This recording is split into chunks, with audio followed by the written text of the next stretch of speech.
Everyone, स्वागत है आप सभी का इनोवेटिव कोचिंग सेंटर में। आज हम बात करने जा रहे हैं पार्ट 4 की। इसके अंतर्गत हम उन सभी टॉपिक्स की चर्चा करेंगे जो इस चैप्टर के रह गए हैं। इन्हीं जो हड़प्पा सभ्यता अपना पहला चैप्टर है पहली पुस्तक का, उस किताब के जितने भी टॉपिक्स रह रहे हैं उसकी बात करेंगे। तो चलिए स्टार्ट करते हैं।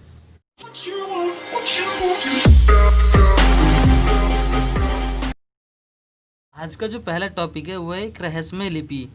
एक रहस्यमय लिपि का अर्थ ये हो गया कि जो हड़प्पा सभ्यता थी है ना, उसके अंतर्गत एक लिपि थी है ना, जिसको अभी तक पढ़ा नहीं जा सका। यानी उस दौरान जो विद्वान हुआ करते थे है ना, उन विद्वानों द्वारा इस लिपि के बारे में अभी तक पता नहीं लगाया जा सका है। इसी कारण इस लिपि को एक रहस्यमय लिपि का रूप दिया गया। ये इसको रहस्यमय लिपि कहते हैं।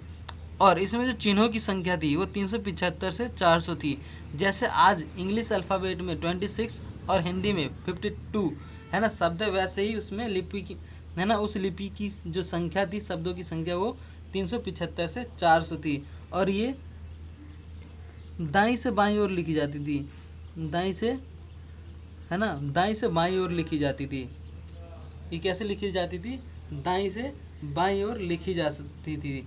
तो यही इस लिपि की मुख्य बातें थी। करेंगे बाट की, यानी जो हड़प्पा सभ्यता थी वहाँ के जो बाट हुआ करते थे वो किस प्रकार हुआ करते थे। तो यदि बाट की बात करूँ तो यहाँ जो बाट थे वो द्विआधारी बाट हुआ करता था। कैसे हुआ करता था? द्विधारी बाट हुआ करता था। तो द्विधारी का बाट होने का मतलब हो गया कि दो प्रकार के बाट हुआ करते थे। एक दशमलव प्रणाली के है ना, और दूसरा उससे बड़े बाट, दशमलव प्रणाली से बड़े बाट। दशमलव प्रणाली का मतलब हो गया कि यहाँ छोटे छोटे बाट हुआ करते थे। छोटे छोटे जैसे 100 ग्राम है ना, 200 ग्राम, इस प्रकार के जो बाट हुआ करते थे। और लास्ट जो बाट था यहाँ पे वो 12,800 का था है ना। लास्ट बाट कितने था? 12,800, यानी ये सबसे बड़ा बाट था हड़प्पा सभ्यता की। और इसे ये बात करें बाट की है तो ये चट नामक पत्थर से बनाया गया था। कैसे बनाया गया था? ये चट नामक पत्थर से ये बाट बनाया गया था। और इसका जो प्रयोग होता था वो आभूषण के लिए होता था। आभूषणों को तोलने के लिए। किसके लिए हुआ करता था इसका प्रयोग? आभूषणों को तोलने के लिए और मनकों को तोलने के लिए। तो इन चीज़ों के लिए इस बाटों का प्रयोग किया जाता था। बात करते कनिगम के भ्रम के बारे में। कनिगम का भ्रम।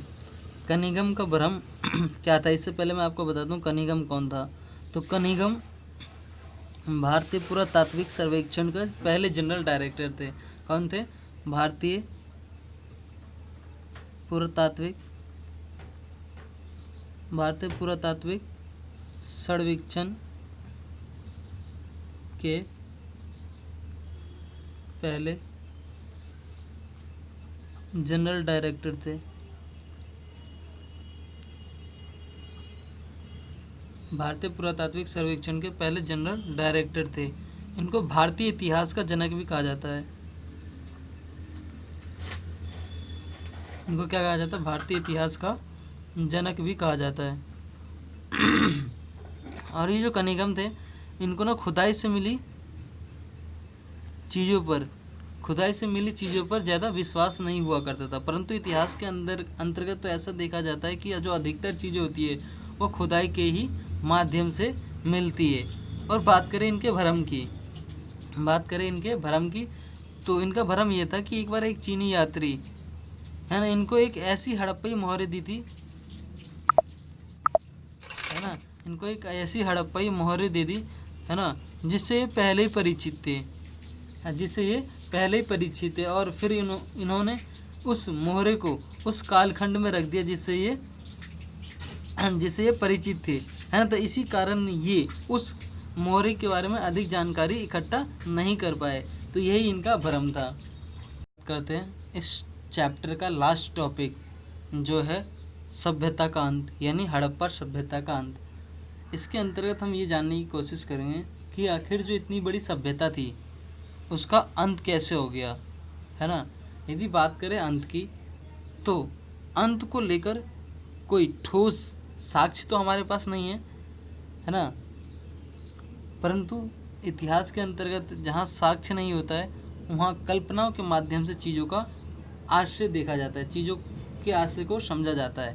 तो यदि बात करें सभ्यता के अंत का तो इस सभ्यता के अंत के पीछे कई कारण माने जाते हैं, है ना। इस सभ्यता के अंत के पीछे कई कारण माने जाते हैं। पहला कारण है बाढ़ का प्रकोप, यानी बाढ़, है ना, जिसमें से पहला कारण क्या है, बाढ़।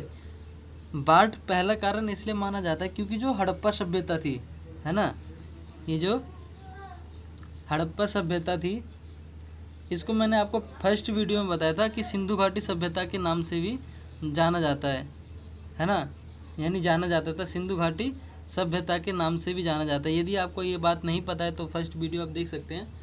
मैंने आपको बताया था जो हड़प्पा सभ्यता है ये सिंधु घाटी सभ्यता के नाम से भी जाना जाता था।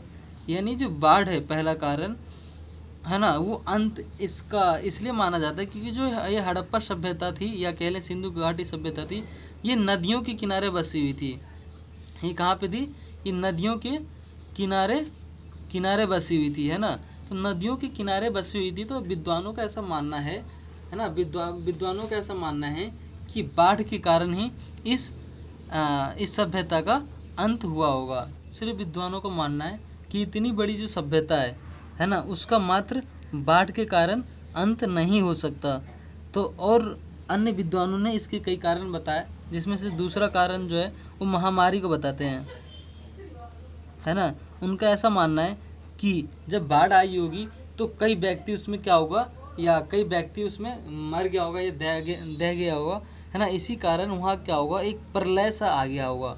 जब प्रलय सा आ गया होगा तो अधिक व्यक्ति क्या होगा उसमें, अधिक व्यक्तियों को उसके अंतर्गत निधन हो गया होगा और कई व्यक्ति वहाँ से सुदूर जगह पे, यानी दूर दराज के इलाकों में या जगह पे चले गए होंगे।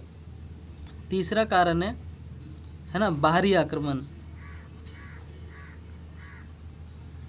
तीसरा कारण बताया जाता है हड़प्पा सभ्यता के अंत का बाहरी आक्रमण, यानी बाहरी लोगों के द्वारा इस सभ्यता के है ना लोगों के ऊपर क्या कर दिया गया था, हमला कर दिया गया था, जिसके कारण इस सभ्यता का कहीं ना कहीं अंत हुआ। बाहरी आक्रमण से तात्पर्य है ना आर्यों का आक्रमण माना जाता है,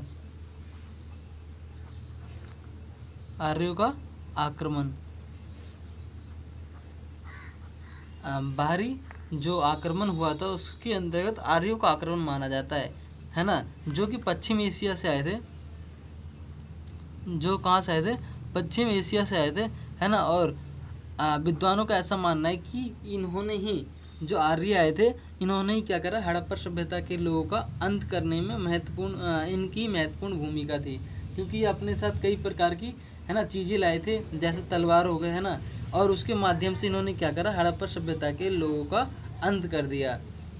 तो आज हमने इस चैप्टर को कंप्लीट कर लिया है ना, इस चैप्टर को कर लिया, कंप्लीट कर लिया। और इसके साथ ही साथ हमने यह भी जाना कि आखिर इस सभ्यता, इतनी बड़ी जो सभ्यता थी, उसका अंत कैसे हुआ। हालांकि इस सभ्यता के अंत के पीछे कोई मुख्य तथ्य तो नहीं है, परंतु कल्पना के आधार पर इसकी व्याख्या कई कारण दिया जाता है इस सभ्यता के अंत के पीछे। Thank you.